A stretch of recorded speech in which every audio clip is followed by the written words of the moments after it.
Her chest tightened before she knew why, the kind of knot that rises from nowhere and steals the breath before the mind can name it. The smile on her lips looked convincing enough, but deep inside, something small and forgotten was still waiting. It was the inner child, the silent witness who once begged for love and learned instead to survive by disappearing. That child never stopped hoping someone would notice, someone would finally say, "You are safe. You are enough." But the truth is, when love is withheld long enough, the child grows into a woman who betrays herself just to feel a taste of belonging. She tells herself it's normal to give more than she receives, that patience will earn affection, that silence will keep her safe. And yet the body remembers, tight shoulders when he ignores her message, a trembling hand when she swallows her truth, a sinking stomach each time she agrees to what she doesn't want. These are not random sensations. They are the nervous system replaying the old wound, whispering that the hunger for love is still unsatisfied. Heavy, isn't it? To realize that betrayal did not begin with others, but with the small bargains made against the self. The Jungian lens calls this the exile of the inner child. Buried beneath layers of adaptation lies the original innocence, the part that longed to be held but was taught instead to hide. This exile doesn't vanish with age, it waits. It waits in the pause before saying no, in the guilt that follows setting a boundary, in the fear that truth will cost love. And so the cycle repeats. She betrays herself, just as she once felt betrayed by those who were meant to protect her. But here is the paradox. The very act of abandoning the inner child is an attempt to secure connection. She thinks, if I silence my needs, they won't leave me. If I carry their pain, maybe they'll finally love me. This is why self-betrayal can feel like love. It mimics devotion, loyalty, sacrifice. Yet beneath the surface, it bleeds out self-worth drop by drop. Jung warned that what we repress does not disappear, it turns into fate. The rejected child within becomes the unseen hand steering relationships, drawing her again and again to places where her value must be proved through suffering. Picture the woman who always answers the late-night call, even when exhausted. She tells herself it's kindness, but her body tightens with dread. Or the one who apologizes before speaking her truth, fearing her voice is too much. These are echoes of the child who once thought, if I stay quiet, they'll keep me. The patterns are ancient, but the body keeps them alive until she chooses otherwise. And choice begins in recognition. To see the betrayal not as weakness but as an old survival strategy. To understand that the little girl did what she had to do to endure. This is not a story of blame but of awakening. Because if betrayal was learned, then loyalty to the self can also be learned. Imagine, for a moment, placing a hand over your heart and whispering to that waiting child, "I won't leave you again." The nervous system trembles at first, unsure it can believe, but slowly the body leans toward trust. Still, the question lingers like a shadow. What happens if she truly stops betraying herself? Will love vanish? Will she be abandoned? These are the fears that make healing terrifying. To let go of self-betrayal feels like risking everything because the child inside still believes love must be earned. Yet paradoxically, true connection can only root itself in truth, not in the soil of sacrifice. Anything else is illusion. The wound is invisible, but it bleeds in silence every day. And until it is seen, she will continue to mistake abandonment for intimacy, control for safety, and self-erasure for devotion. But the moment she dares to turn inward, to face the trembling child who still waits, the cycle begins to unravel. And that unraveling is the beginning of something the child never knew but always longed for. Love that does not demand betrayal. She walks into a crowded room and instantly feels the familiar pull, an invisible force that urges her to measure her worth through the eyes of others. A smile stretches across her face before she even realizes it, but it is not joy that moves her lips. It is the echo of an old strategy, a way of saying, See me, accept me, don't leave me. The body bends, the voice softens, and she offers pieces of herself like currency, hoping someone will pay her back with love. But deep down, she knows the transaction never balances. This is the hidden architecture of self-betrayal. It is not loud or obvious. It's the subtle moments, agreeing when she means no, laughing when she feels unseen, offering tenderness to those who never return it. Each choice looks harmless on the surface, but together they form a quiet crucifixion of the soul. Jung would call this the shadow of the child archetype, the parts repressed into silence that demand to be acknowledged. Ledged, heavy, isn't it? How invisible chains can weigh more than iron. Trauma does not always appear as bruises or broken bones. Sometimes it shows up as a nervous system wired for hypervigilance, as a heart that beats faster at the sound of disapproval, as shoulders that tighten the moment someone raises their voice. These bodily responses are not weakness. They are living memory. They are the inner child tugging at her sleeve, reminding her that she once survived by staying small. And though the mind insists, "It's fine, I can handle it," the body knows the truth. It is still waiting for love. There is a reason why betrayal cuts so deeply. For a child, trust is not optional, it is survival. When those who were meant to provide safety become the source of fear or neglect, the psyche fractures. One part screams out for love, another part learns to silence that scream to avoid further pain. That silence part is what grows into self-betrayal in adulthood. She does not ignore her needs because she enjoys it. She does so because once upon a time, ignoring them was the only way to stay connected. But here is the cruel paradox. The very act of abandoning herself in order to secure love guarantees the opposite. She is seen not as her true self, but as a mask. And masks cannot be loved, only admired or used. This is why relationships built on self-betrayal often feel hollow. The more she gives away, the more unseen she becomes. Like pouring water into a cracked vessel, no matter how much she offers, it never fills. Still, there is a strange comfort in the familiar. Pain has a way of masquerading as home, and many women confuse the ache of self-betrayal with devotion. She says, "I'm loyal, I'm patient, I'm forgiving." But beneath those words lies a silent confession. "I'm afraid that if I stop betraying myself, I will lose everything." This fear is the shadow binding her to the old wound, the whisper that convinces her safety is found in sacrifice. Yet every shadow contains a seed of light. Jung teaches that what we repress becomes the key to our transformation. The inner child does not only carry wounds, it also carries the blueprint for healing. Buried beneath fear is an unbroken essence, the original innocence that knows how to love without conditions. When she turns inward and dares to listen, she discovers that the child was never asking her to shrink. The child was asking her to be present, to stay, to not leave herself behind. Close your eyes for a moment. Imagine standing before that younger self, the one who learned to smile through tears, who believed silence would keep her safe. Her eyes look at you with both hope and fear. Can you meet her gaze without turning away? Can you whisper, "I see you. I will not betray you again"? That promise, spoken with sincerity, carries more power than years of self-denial. It is the beginning of breaking the cycle. And yet the path forward is not gentle at first. Healing demands confrontation.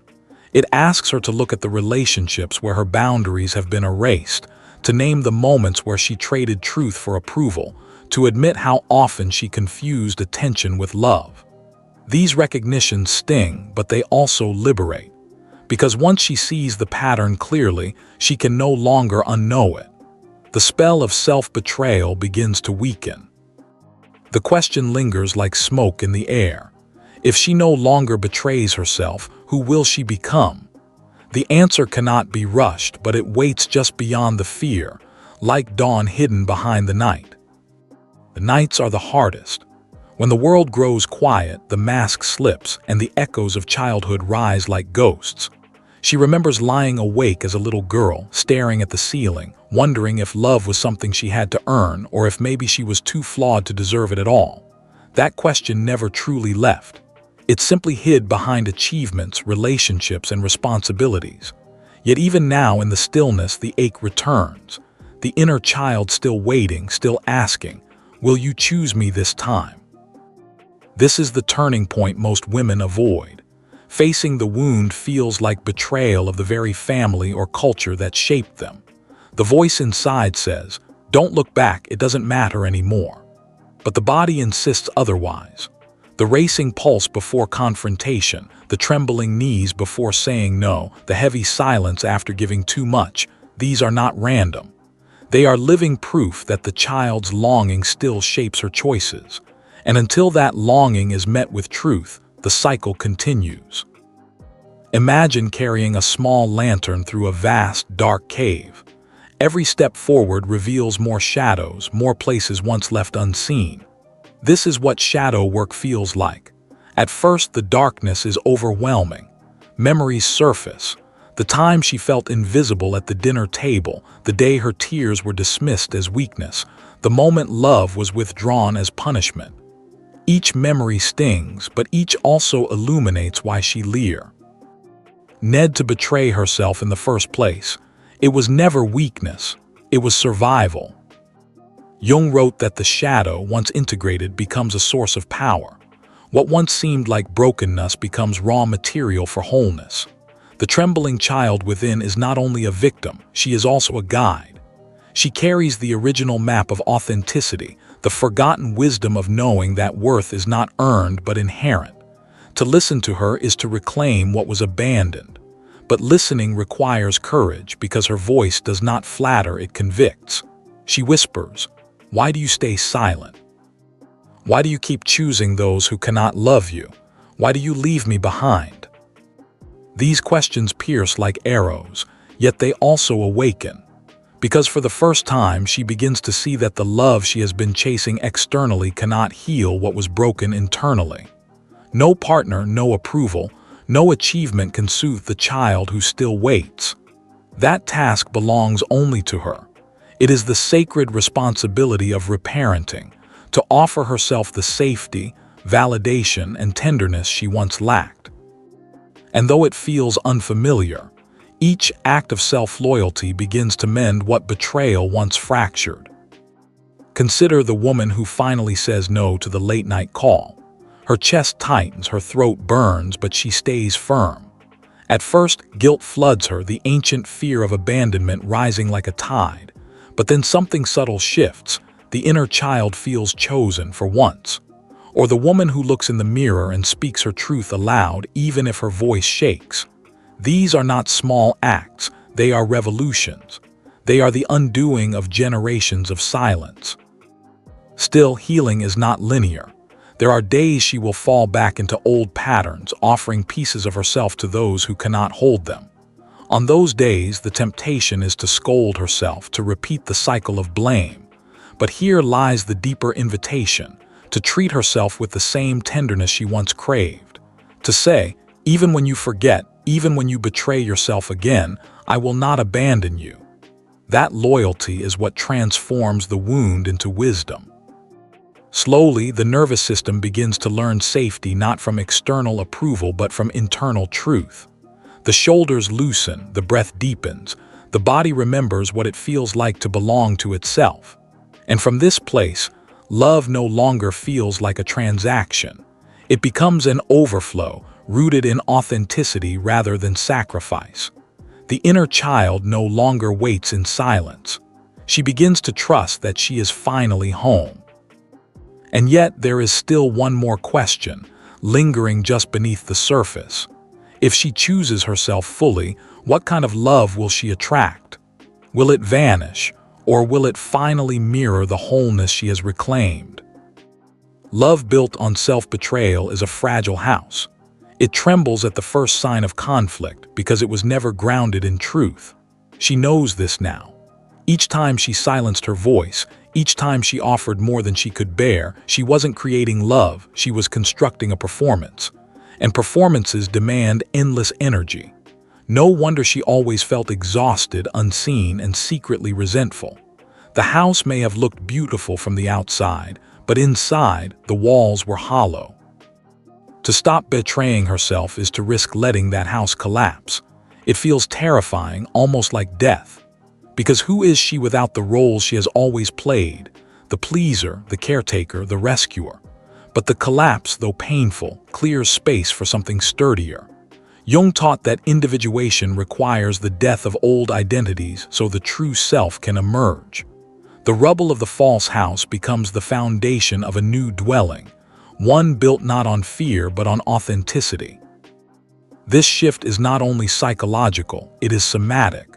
The body tells the story of healing long before the mind can. Where once the shoulders hunched forward, protecting the heart, they now begin to open. Where once the breath stayed shallow, it deepens. The nervous system, once addicted to chaos, begins to find peace in stillness. It is as if the inner child, after waiting for decades, finally unclenches her small fists and dares to rest. Can you feel it? That subtle loosening, like a door unlocking from the inside. But there is a test. The world, accustomed to her self-betrayal, does not always celebrate her awakening. Friends may call her selfish. Lovers may pull away when her boundaries harden. Family may resist the version of her that no longer plays the old role. This backlash is part of the journey. It is the crucible where she learns that choosing herself will not always win approval, but it will earn respect from the one person who matters most, the child within. There will be moments when she is tempted to go back, when the silence after saying no feels unbearable, when the loneliness of walking away from toxic love feels too heavy. But these are the moments of initiation. They are the thresholds where the old self dies and the in. Year one is born. Jung called it the confrontation with the shadow, the place where fear, shame, and longing rise together. And yet, beyond the terror, something luminous waits. Picture her walking through a forest at night. For years, she carried a torch lit by others, following paths laid down by their expectations. Now that torch has burned out. At first, the darkness feels suffocating. But then slowly her eyes adjust and she realizes there is another light, one that glows from within. It is faint at first, but it grows with each step. This inner flame is the self-loyalty she has cultivated, the trust that she will no longer abandon herself. And with it, the forest no longer feels like prison, it feels like freedom. When the inner child feels chosen, everything changes. Her laughter returns not as performance but as expression. Her tears flow not as shame but as release. She begins to taste the sweetness of belonging without bargaining. And in this place, love transforms. It is no longer a desperate hunger but a generous overflow. She can receive without fear and give without depletion. Yet the final question still burns. Will she be brave enough to carry this inner flame into every part of her life? Into her relationships, her work, her dreams? Or will she set it down again, dimming her light for the comfort of others? The moment arrives quietly without fanfare. She is sitting across from someone she once would have bent herself in half to please. Their words are sharp, their expectations heavy. Once she would have nodded, smiled, swallowed her truth, but something different stirs inside her now. The inner child rises like a small but steady voice whispering, "Don't leave me again." Her chest tightens, but instead of folding, she breathes. Her words come slowly, trembling but clear. "That doesn't work for me." The silence that follows feels endless. Fear surges, fear of rejection, of punishment, of loss. But beneath the fear is something stronger, relief. For the first time, she has chosen loyalty to herself over the illusion of love. And though the other person may not understand, the child within does. She feels seen, protected, safe. In that moment, healing ceases to be an idea and becomes embodiment. This is the hidden revolution of inner work. It doesn't always look like grand gestures or dramatic confrontations. More often, it looks like small, consistent acts of self-honor. eating when hungry, resting when tired, saying no when boundaries are crossed. These are not trivial, they are sacred. Each choice whispers to the inner child, I am here, I am listening, you matter. Over time, those whispers become a chorus that drowns out the old scripts of abandonment. But the shadow still lingers, testing her. There will be days she doubts herself, days when the old hunger for approval flares, when the temptation to betray herself feels almost irresistible. Healing does not erase the wound. It transforms her relationship with it. The scar remains, but instead of bleeding in silence, it tells a story of resilience. Jung would say she has integrated her shadow, not by destroying it, but by embracing its truth. She begins to notice the shift in how she loves. Where once she tolerated crumbs, she now expects the feast of mutual respect. Where once she chased after those who withheld affection, she now walks away, knowing her worth does not diminish in their absence. Where once she feared loneliness, she now discovers solitude as sanctuary. These are the markers of a woman who no longer abandons herself. And slowly, love itself changes shape. No longer a desperate search for validation, it becomes an extension of her wholeness. She is not waiting to be completed but sharing from her fullness. This kind of love is rare because it cannot be manipulated or coerced. It is born of self-trust, and it recognizes only those who can meet it with the same. Still, the prophecy seated in her earliest wound remains to be fulfilled. The child who once waited for love was never wrong to long for it. What she sought outside was not impossible. It simply had to begin within. Now, as she holds herself with loyalty, as she honors her truth without apology, the prophecy is revealed. The love she was waiting for was always her own. And from that place, she is finally free to receive others without betraying herself. Heavy, isn't it, to realize that the waiting is over? And yet, light too, because what was once a wound has become a doorway. The question is no longer whether she will be loved, but whether she will dare to keep choosing herself again and again, no matter who stays or who leaves. One morning she wakes and notices the quiet, not the heavy silence of loneliness, but the spacious silence of presence. Her body feels different, less braced for impact, less clenched against invisible blows. The air itself seems softer, as though the world has shifted in response to her inner change. She realizes that what once felt impossible, living without self-betrayal, is now unfolding, one small act at a time. It is not perfection. Some days she still hears the old voice urging her to shrink, to please, to disappear. But now she recognizes it as memory, not destiny. When that voice whispers, "They'll leave you if you say no," she answers, "Then let them." When it insists, "You're too much," she replies, "I am exactly enough."